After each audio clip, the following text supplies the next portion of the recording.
नमस्कार दोस्तों, agriculture expert at 9 में एक बार फिर से स्वागत है। और हम एक नया यूट्यूब चैनल लेकर के आए हैं और आप लोग को बेसिक जानकारी बताएंगे पिजन पी के बारे में। पिजन पी होता क्या है, कैजानस कैजाना होता है, जिसका बोटेनिकल नेम यानी कि वैज्ञानिक नाम इसे अरहर या तुर भी कहते हैं। इसका 120 डे का क्रॉपिंग गाइड बताएंगे आपको। 120 दिन में कैसे इसके सोइंग करने के बाद इसे हार्वेस्ट कर सकते हैं। तो बेसिक इन्फॉर्मेशन देंगे। क्रॉप ड्यूरेशन रहेगा 120 दिन का। सोइंग टेम्परेचर यानी कि जिस टाइम आप बीज की बुआई करेंगे उस टाइम टेम्परेचर यानी कि तापमान रहना चाहिए 25 से 30 डिग्री सेंटीग्रेड।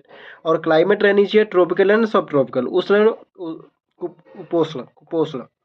तो सॉइल रिक्वायर्ड यानी कि मिट्टी की रिक्वायर्ड रहेगी well drain loam to sandy soil, दोनों काम कर सकती हैं। जो पीएच रहेगा 6 to 7.5 पीएच होना चाहिए जिसका।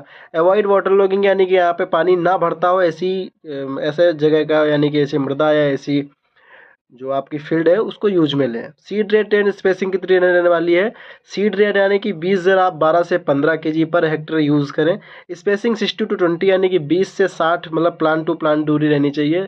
सीड ट्रीटमेंट का आप राइजोबियम यूज कर सकते हैं, पीएसबी यूज कर सकते हैं, ठीक है।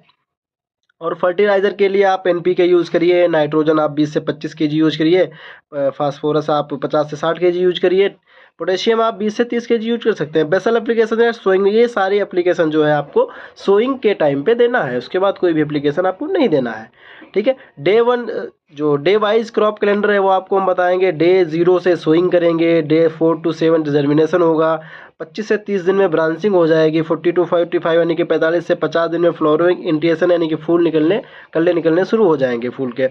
60 से 75 दिन में आपकी फुल फ्लावरिंग यानी कि पूरे फूल निकल आएंगे।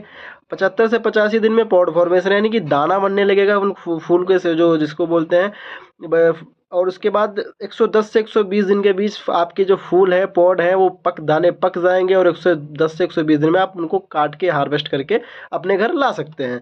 मोस्टली इरिगेशन की बात करें यानी कि सिंचाई की बात करें तो सिंचाई आपकी एक मोस्टली रेनफेड यानी कि बारिश के द्वारा हो सकती है। 2 से 3 इरिगेशन की आवश्यकता इसमें होती है। और क्रिटिकल जो इरिगेशन स्टेज होती है वो पहली जो सिंचाई की अवस्था है क्रिटिकल यानी कि रहती है वो पहली वो 25 से 30 दिन बाद कर दीजिए, ब्रांचिंग करने यानी कल्ले निकलते समय की जाती है। दूसरी जो आपकी रहती है सिंचाई वो 45 से 50 दिन बाद यानी कि फ्लावरिंग यानी कि फूल बनते समय करनी चाहिए।